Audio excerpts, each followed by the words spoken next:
Yo, rev it.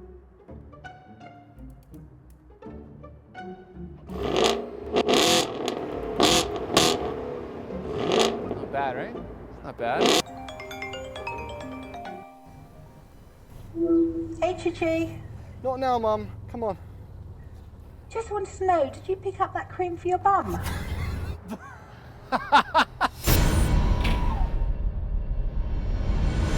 You're watching Throttle House. I'm Thomas. And I'm James. And this is the 1LT 1LE Camaro. And that means it has a 2-litre 4-cylinder engine. And that means it's half a Camaro. And you said you weren't going to say that.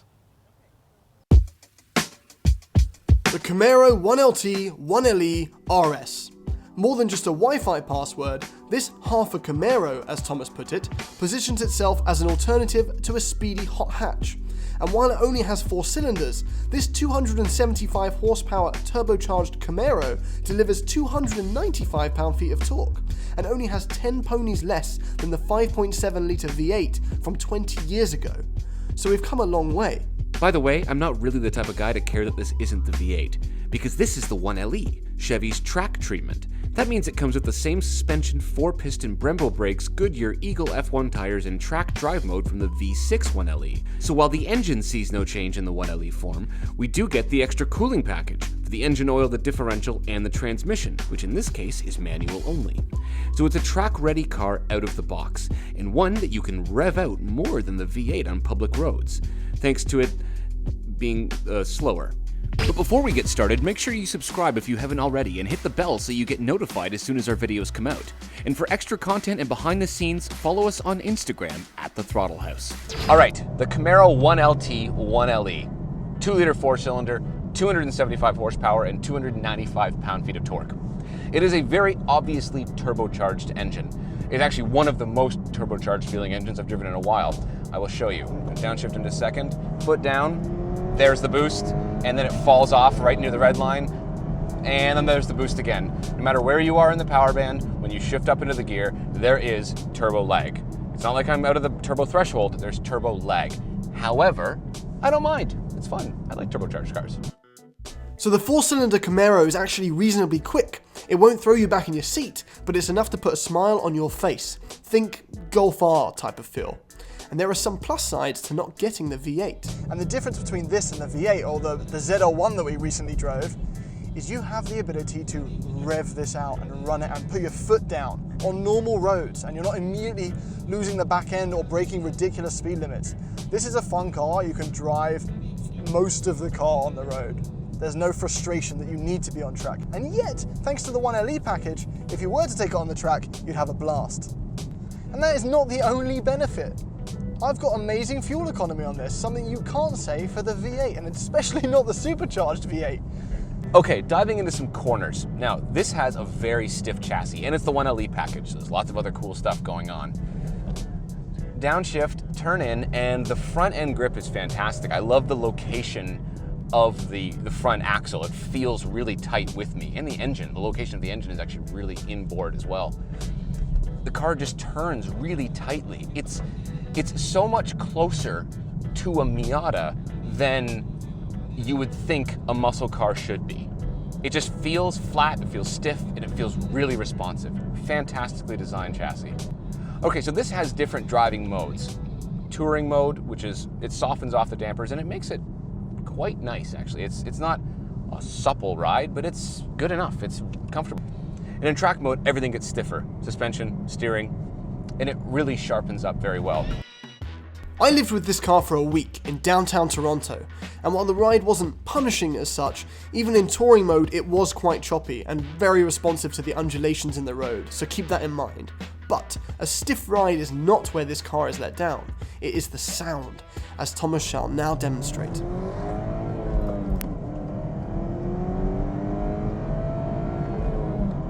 It's not a loud car. Doesn't sound good. They could have done something more with the exhaust. All you have to do is listen to a Veloster N and learn that 4 cylinders can sound fantastic in the rear end. Now I know a lot of people aren't a huge fan of the Alcantara because after a while it starts to wear, but if you look after Alcantara properly and if you do your proper research, it can last. And I'm a huge fan of the way it feels. I know a lot of people wear gloves when they drive Alcantara on the track, but just around the streets, it makes this car feel a little bit more special. And I'm sure James was telling me about the steering wheel because he loves this, and I do too, actually. I would just prefer it to be not all Alcantara. We'll talk about that later. But the driving position is fantastic. This doesn't feel like a big boat of a car. You feel low down, you feel connected, the steering wheel comes right at me. I'm in a really good spot to enjoy athletic driving. Otherwise, this interior is pretty basic, but we'll get more into the interior in a bit. But if you are looking for 2-liter 4-cylinder cars, there are hatchbacks that do everything a little bit better. More utility, more space, more comfort. However, I would not compare this to those. I would compare this to a BRZ. And I think that this would dominate a BRZ at the track. Okay, Not bad, right? not bad at all. For not being the V8, I'm so impressed. This drives almost exactly the same as the SS. minus the Minus vibrations, engine. the noise, and the noise speed, and the power. vibrations, yeah. Yes, but so no, if you drove like this, yeah, it's the same car. which you shouldn't. Yeah. No, this is the chassis of this car is so good. Like it's just fun to drive. It's great. It's stiff. It's great. It's just and we still get some 1LE styling goodies. And it has an RS badge. What is that? What does that stand for? I don't know. Normally it means like a sport thing. Yeah, I think it stands for, what is it? Oh, it's relatively slow. No, that's not right. Ooh. That's not right. Anyway, the Shots front fired. end. The front end is not my favorite.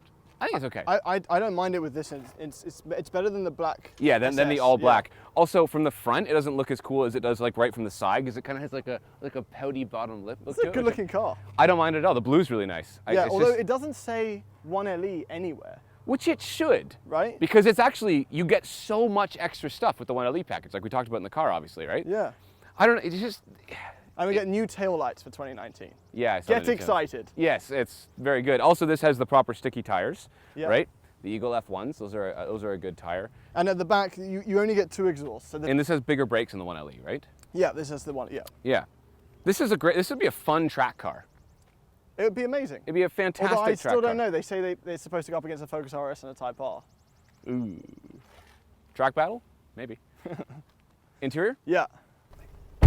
All right. So this is when things get a little bit cheap. A little bit low rent. Yes. So the gauge cluster is way more basic. I don't mind it though. It has all the information. Like if you go up on that, you can still see your transmission temperatures. It's And fine. I mean, if you compare it to the competition of this price range, like BRZ and stuff like that, it's very similar. it's still pretty good. Yeah. This is a better infotainment than the BRZ is still. It is, but this is smaller. It is. It's So, also yeah. still canted on a weird angle. So not until you get to the V8, I believe, does this upgrade. Right, Or okay. at least the V6. This isn't bad, honestly. Like it has Apple CarPlay, everything's there. All right, but having this for the week, I have had some issues with it. Okay. So the phone, like no one can hear me on the phone properly. I couldn't. You've been Yes, complaining. absolutely. Yeah, I didn't even like lose my voice or anything. Like I just couldn't hear. officially a technology issue. It sounded like you were doing on speakerphone. Also, when using the Apple CarPlay stuff, the buttons, every now and then the buttons just don't work. Like the steering wheel, the next button, and the buttons here. Just decide not to work. Yeah, only the screen buttons work. That's strange. I don't know why That's that's strange. happening, Okay. so. Well, glitchy. Yeah, everything's very plastic, very Yes, cheap. it is. At least we get this little leather trim. Yeah, well, thanks to 1LE, we get the Alcantara steering wheel. Which and is that a good idea? I love it. It's cool, but I love like, it. but like with 6 months in, it's gonna be gunky here. I'm not going to have this 6 months in. You're not gonna have. But you might. Yeah, that's right. No, I would do Alcantara up here. Also, and I have leather a on the complaint. This plastic thing here is very hard. Yeah. Like in the V8 we drove recently, it's leather or Alcantara. sides. Yeah, that's right. Same with this. On long journeys. This has is been- also rock hard too. Yeah, Where yeah. And it's high. And there's no. You lean like this. Yeah, there's no. I'm not there's this no chill. Yeah, no. I have no I chill. can't pull this off. I can't No. pull this off. Also, you can get Recaros as the extra. 100% do that. These are very average. They are. They're very. They feel very. They also have a really cheap material. cheap. Yeah, very Like cheap. Security guard pants. Recaros Yeah. are worth it for the upgrade. Other than that, visibility is the same as other It's a Camaros. Camaro. Visibility. It doesn't have a sunroof, so there's enough room for a helmet easily. Well, actually, it's still pretty narrow, honestly. I think it'd be alright. It'd probably be all right. If you're any taller than me, you couldn't wear a helmet in here. Okay, That's it. conclusion. So while we poke fun at this for not being a V8 and all that, in truth, it doesn't bother either of us. What really matters is that this chassis is fantastic, period. It handles well, it's responsive and engaging. So no matter what engine you put in the Camaro or what interior materials, this car totally gets our approval. And the 1LE package just makes it an even more tempting weekend car for the price. Thanks for watching.